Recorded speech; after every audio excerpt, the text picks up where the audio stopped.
നമസ്കാരം. സിംപ്ലിഫൈവിൻ്റെ ഇന്നത്തെ എപ്പിസോഡിലേക്ക് എല്ലാവർക്കും സ്വാഗതം. നമ്മുടെ റിയൽ ലൈഫിലും കോർപ്പറേറ്റ് ലൈഫിലും നമ്മൾ ഫേസ് ചെയ്യുന്ന ഓരോ സിറ്റുവേഷൻസും അതെങ്ങനെയാണ് 5 സ്റ്റെപ്സിൽ സോൾവ് ചെയ്യുക എന്ന് പറഞ്ഞു പോകുന്ന പ്രോഗ്രാമാണ് സിംപ്ലിഫൈവ്.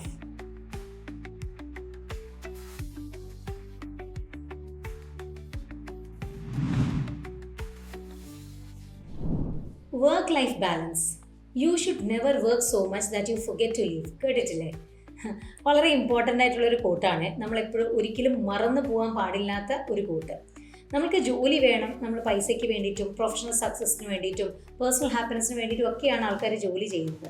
പക്ഷേ we should not work so much that നമുക്ക് ജീവിക്കാൻ സമയം കിട്ടാതായി പോവുക, നമ്മുടെ ഫാമിലി അല്ലെങ്കിൽ നിയർ ആൻഡ് ഡിയർ വൺസിനടുത്ത് സ്പെൻഡ് ചെയ്യാൻ ടൈം കിട്ടാതായി പോവുക. അങ്ങനെ ഒരു സിറ്റുവേഷനിലേക്ക് നമ്മൾ ഒരിക്കലും പോകരുത്. അതുകൊണ്ട് തന്നെയാണ് ഇന്നത്തെ കാലഘട്ടത്തിൽ വർക്ക് ലൈഫ് ബാലൻസ് വളരെ വളരെ ഇമ്പോർട്ടൻ്റ് ആണ്. ഒരു കുടുംബത്തിലെടുത്ത് നോക്കിക്കഴിഞ്ഞാൽ പണ്ടൊക്കെ അച്ഛന്മാർ മാത്രമാണ് ജോലിക്ക് പോയിക്കൊണ്ടിരുന്നത്. പക്ഷേ ഇന്ന് അങ്ങനെയല്ല. ഇന്ന് ഭാര്യയും ഭർത്താവും ജോലിക്ക് പോകുന്നുണ്ട്. പിള്ളേരാണെങ്കിലും സ്റ്റഡീസിൻ്റെ കാര്യത്തിലാണെങ്കിലും അല്ല എക്സ്ട്രാ കരിക്കുലർ ആക്ടിവിറ്റീസിൻ്റെ കാര്യത്തിലാണെങ്കിലും ഭയങ്കര ഓവർലോഡാണ്. അങ്ങനെ എല്ലാവരും അവരവരുടെ പാഷൻസും വർക്കും എല്ലാം ഫോക്കസ് ചെയ്ത് വരുമ്പോൾ എന്താ പറ്റുക? പലപ്പോഴും നമുക്ക് ജീവിക്കാൻ ഉള്ള സമയം കുറഞ്ഞു പോവുകയാണ് ചെയ്യുന്നത്. അതുകൊണ്ടാണ് ഇന്ന് നമ്മൾ വർക്ക് ലൈഫ് ബാലൻസിനെ പറ്റിയിട്ട് സംസാരിക്കുന്നത്.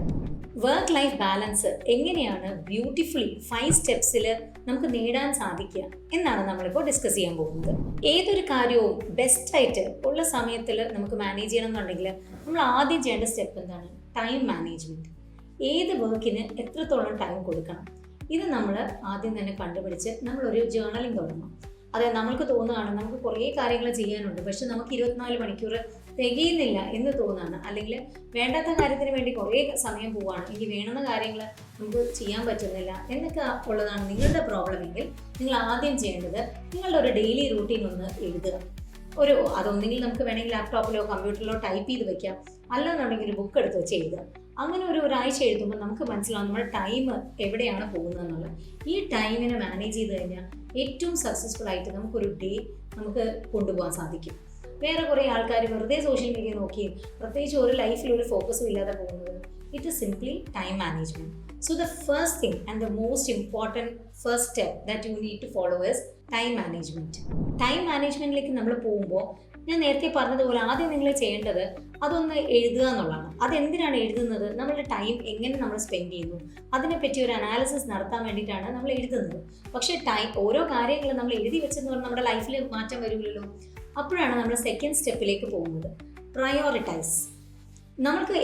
നമ്മൾ എഴുതി വെച്ച കാര്യങ്ങൾ നമ്മൾ നോക്കുക. ചിലപ്പോൾ വർക്കിംഗ് ആയിട്ടുള്ള ഒരു ലേഡി ആണെങ്കിൽ ചിലപ്പോൾ അവർ വീട്ടിൽ വന്നു കഴിഞ്ഞാൽ 5 മണിക്ക് വീട്ടിൽ വന്നു കഴിഞ്ഞാൽ അവർ വീട് ക്ലീൻ ചെയ്യുന്നതിലും വീട് വൃത്തിയാക്കുന്നതിലും അല്ലെങ്കിൽ കുക്ക് ചെയ്യുന്നതിലും ഒക്കെ കുറേ സമയം സ്പെൻഡ് ചെയ്യുന്നുണ്ടാവും. പക്ഷേ അവരുടെ കുട്ടികളോട് ഇരിക്കാൻ ചിലപ്പോൾ അവർ സമയം കണ്ടെത്തുന്നുണ്ടാവില്ല. അങ്ങനെ വരുമ്പോൾ എന്ത് പറ്റും? നമുക്ക് അവിടെ ഒരിക്കലും ഒരു ബാലൻസ് അല്ല. കാരണം വീട് ക്ലീൻ ചെയ്യാൻ നമുക്ക് ആരെ വേണമെങ്കിലും നിർത്തി വീട് ക്ലീൻ ചെയ്യിപ്പിക്കാം. നമ്മുടെ അടുത്ത് കുറച്ച് പൈസ ഉണ്ടെങ്കിൽ നമ്മൾ ഒരാളെ ഹയർ ചെയ്യും. പക്ഷെ നമ്മളുടെ കുട്ടികളോട് നമ്മൾ തന്നെ ടൈം സ്പെൻഡ് ചെയ്യണം. അപ്പോൾ അവിടെയാണ് ഈ second step prioritising comes in handy. നമുക്ക് ഏറ്റവും ഇമ്പോർട്ടൻ്റ് ആയിട്ടുള്ള കാര്യങ്ങൾ നമ്മൾ പ്രയോറിറ്റൈസ് ചെയ്യണം. ആ ഓർഡറിൽ നമ്മൾ എഴുതി കഴിഞ്ഞാൽ നമുക്കറിയാം നമ്മൾ എഴുതി മനസ്സിലാക്കിയ അനാലിസിസിന് നമുക്ക് ഏതൊക്കെ ഡിലീറ്റ് ചെയ്യണം, ഏതൊക്കെ ആഡ് ചെയ്യണം, ഏതൊക്കെ ടൈം എക്സ്റ്റെൻഡ് ചെയ്യണം എന്നുള്ളത്. സോ നമ്മൾ ആദ്യം ഇതെല്ലാം എഴുതി അനലൈസ് ചെയ്ത് രണ്ടാമത്തെ സ്റ്റെപ്പിൽ നമ്മൾ പ്രയോറിറ്റൈസ് ചെയ്ത് കഴിയുമ്പോൾ മൂന്നാമത്തെ സ്റ്റെപ്പിലേക്ക് നമ്മൾ പോവുകയാണ്. മൂന്നാമത്തെ സ്റ്റെപ്പ് എന്ന് പറയുന്നത് assigning work to self and others.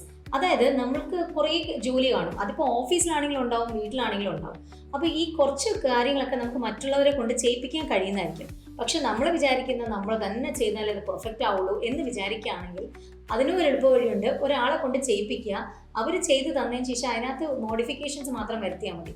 ഇപ്പോൾ ജോലിയിലാണെങ്കിൽ നിങ്ങളൊരു ടീം ലീഡർ ആണെങ്കിൽ പലപ്പോഴും നമ്മുടെ വർക്ക് നമുക്ക് ടീം മെമ്പേഴ്സിന് അസൈൻ ചെയ്ത് കൊടുക്കാൻ പറ്റും.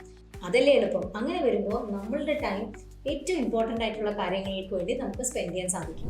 നമ്മൾ ആദ്യം പറഞ്ഞ പോലെ അനാലിസിസ് എല്ലാം കഴിഞ്ഞു, അതിനുശേഷം പ്രയോറിറ്റൈസ് ചെയ്തു. അത് കഴിഞ്ഞ് തേർഡ് സ്റ്റെപ്പിൽ നമ്മൾ ചെയ്യേണ്ട ജോലികൾ മാത്രം നമ്മളിലോട്ട് മാറ്റി വെച്ചിട്ട് ബാക്കിയെല്ലാം മറ്റുള്ളവർക്ക് അസൈൻ ചെയ്ത് കൊടുത്തു. ഇങ്ങനെ ചെയ്യുമ്പോഴും ഇനി നമ്മൾ നാലാമതൊരു സ്റ്റെപ്പ് ചെയ്യണം. അതായത് നമ്മൾക്ക് അസൈൻ ചെയ്യുന്ന ഒരു ജോലി ചെയ്യാൻ നമുക്ക് എത്ര സമയം വേണമെന്ന് നമ്മൾ കാൽക്കുലേറ്റ് ചെയ്തിട്ട് അത് ഏറ്റവും ഷോർട്ടസ്റ്റ് ടൈമിൽ ചെയ്യാൻ നോക്കുക. നമുക്ക് ഇഷ്ടപ്പെട്ട ആൾക്കാരുടെ കൂടെ നമ്മൾ ടൈം സ്പെൻഡ് ചെയ്യുന്ന കാര്യത്തിൽ മാത്രം ഈ ടെക്നിക്ക് യൂസ് ചെയ്യുന്നത്. അതുകൊണ്ട് തന്നെ step number 4 is assign time for each task. നമ്മൾ ഒരു ടാസ്കിന് വേണ്ടിയിട്ട് പെർട്ടിക്കുലർ ആയിട്ട് ഒരു ടൈം അസൈൻ ചെയ്യാം. ആ ടൈമിനുള്ളിൽ തന്നെ നമ്മൾ ഓരോ ടാസ്കും കംപ്ലീറ്റ് ചെയ്യാൻ നോക്കുക.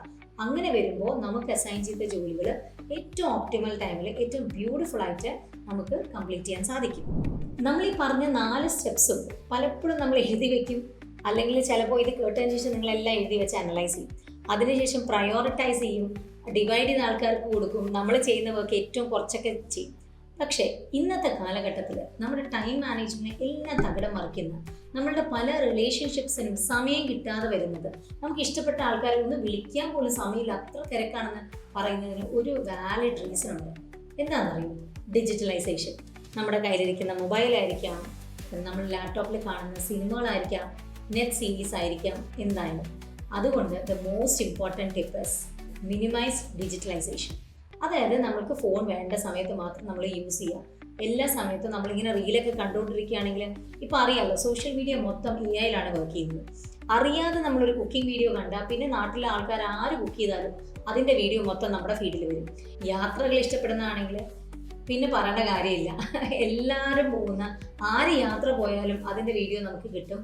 നമുക്കൊരിക്കലും സ്വന്തമായി യാത്ര പോകാൻ സാധിക്കില്ല. നമുക്ക് എല്ലാവർക്കും മൊബൈൽ വേണം, നമുക്ക് എല്ലാം വൈഫൈ വേണം, ഈ സീരീസ് എല്ലാം നമുക്ക് കാണണം. എല്ലാം കണ്ടില്ലെങ്കിൽ അത്യാവശ്യത്തിനെങ്കിലും കാണണം. ഇത് കംപ്ലീറ്റ് ആയിട്ട് ബാൻ ചെയ്യരുത്. And it is not possible to stay away from social media, but minimize digitalization. ഇത് കണ്ടുകൊണ്ടിരിക്കുന്ന എല്ലാവരും നമ്മൾ ഈ പറഞ്ഞ 5 സ്റ്റെപ്സിലൂടെ വർക്ക് ലൈഫ് ബാലൻസ് നേരിട്ടെ എന്ന് ആശംസിച്ചുകൊണ്ട് തൽക്കാലം വിടവാങ്ങുന്നു. നിങ്ങൾക്കൊപ്പം Sindhu Nandakumar, corporate psychologist at Atmasutra mind care. Thank you.